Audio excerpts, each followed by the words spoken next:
Hey, what's up guys? Welcome back to Retro Pop Planet. I've got a lot of new subscribers since the last time I posted an official video, so welcome to you guys. And welcome to the spooky season, one of my favorite times of year. If you're watching this video, it's Halloween. This is kind of my annual Halloween movie special. I've done several of these so far, and they've been a lot of fun. However, I've been missing from this channel for a while now, and there's a reason for that, and it's because I had my own terrifying October. You see, several weeks ago, my computer hard drive completely crashed and I lost a lot of data. Fortunately, most of my video content remained intact. In case you're not aware, I film a lot of stuff in advance and I am a slow roller when it comes to actually editing the videos, but I have a lot of content saved up in backup files. Fortunately, those were okay, but I still lost a lot of data, which I've been sorting through that mess for a while. So I didn't get a chance to actually go anywhere this year to film a video. But if you've read the title, you came here for a reason. It's probably one of your favorite movies. It's one of my favorite movies of all time. And that, of course, is 1984's Ghostbusters. I first saw this movie when it came out in the theater and I was only 7 years old. So I loved it as a really kind of a scary movie.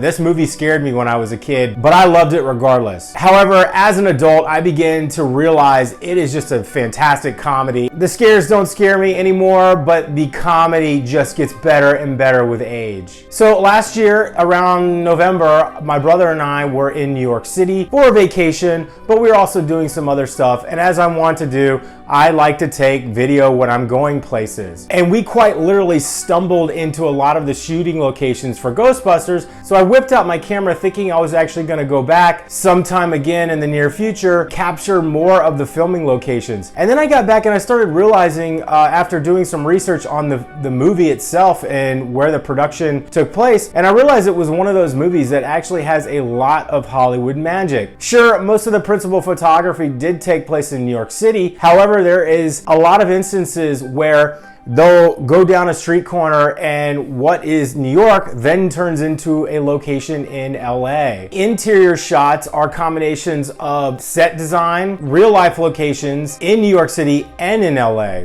One of the best examples of this is in the opening shot of the movie when they are in the public library. The main hall entryway area is actually New York City. However, the basement where the ghost is in the book stacks is a library in LA. So with that being said, I realized that most of the video that I took is pretty much the principal photography locations in New York City. Taking into account there was a lot of B-roll filmed for the montages where you'll have some of the Ghostbusters getting out of a car or the Ecto-1 rounding a street corner, say through Chinatown. I do have some locations for those, but not an actual, shot for shot, frame for frame reference. I can just give you a general idea. Also last year, we could not go into the public library because of pandemic protocols. We weren't actually allowed to go inside. So I will insert some photos from a trip that I took about 12 years ago with some friends, just goofing around on the steps of the public library. And this is probably not going to be a very long video because, again, most of the stuff outside of the exterior shots were actually filmed on a soundstage. But let's head on to New York City and check out the 1984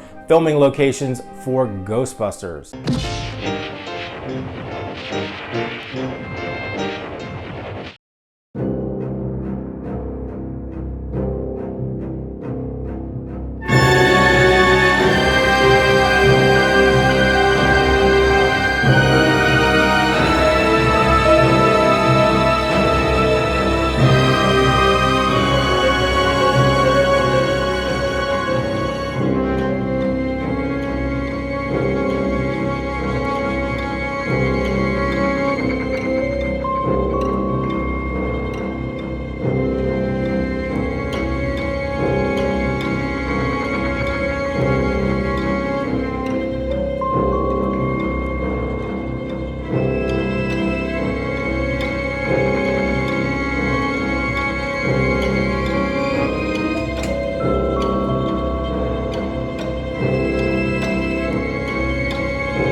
sleeping quarters and showers on the next floor, and there's a full kitchen on the top level.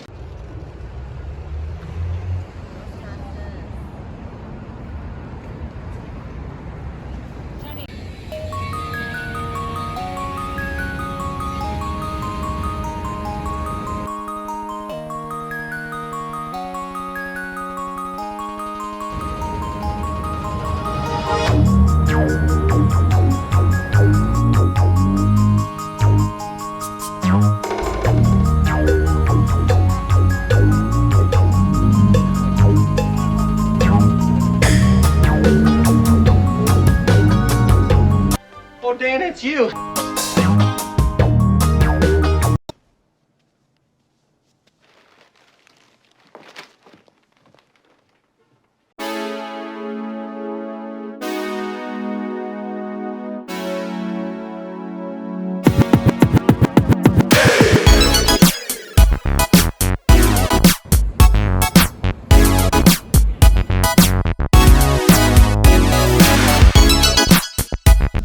Okay, who brought the dog?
We need to talk about the soundtrack for a moment. It absolutely rules and really ties the entire movie together. From Elmer Bernstein's fantastic orchestration to probably my favorite song as a kid, Ray Parker Jr.'s Ghostbusters, and then just a lot of different varied artists of the day. I saw Tom Bailey in concert several years ago, and he actually preluded In the Name of Love before he performed it and said that their appearance in Ghostbusters pretty much put Thompson Twins on the map, where they would stay for almost the entire decade. You've got a really fun performance by the Busboys, cleaning up the town, Saving the Day by Alessi, I Can't Wait Forever by Air Supply, who dominated the charts in the early part of the 1980s. Same with Laura Branigan with Hot Night, and probably one of the most underappreciated but just tonal shift songs in the entire movie that really sets the stage for the final showdown with Gozar, which is Mick Smiley's Magic, and I absolutely love this song.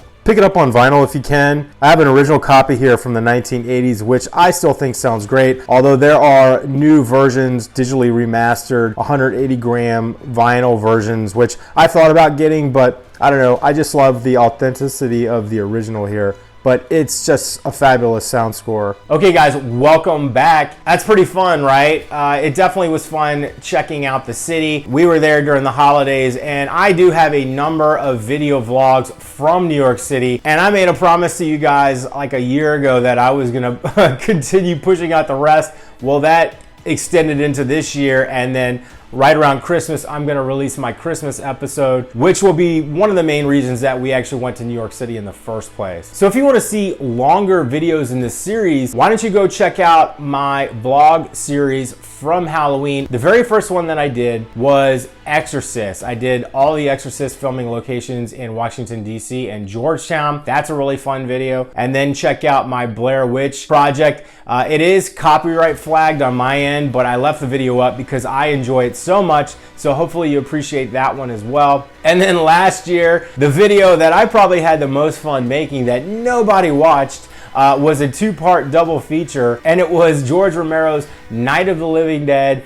and Dawn of the Dead that were both filmed around his hometown of Pittsburgh, Pennsylvania. Again, I had a blast doing that video, probably more for myself because again, I think like 20 people watched it. So please go give that video some love because I had a lot of fun making it. Anyway guys, if you enjoy this, please give it a like.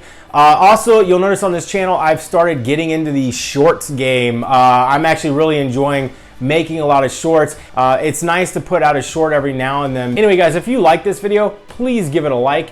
Feel free to hit that subscribe button. I've had so many new subscribers in the last couple weeks, and I just wanted to take a moment to thank you for watching, even though I have not really been posting anything. And leave me a comment, let me know if you're new here, how you like the video, and what I missed, because I always miss stuff in these videos. This is just my own research taking me around and filming things. So hope you guys have a happy Halloween and stay spooky.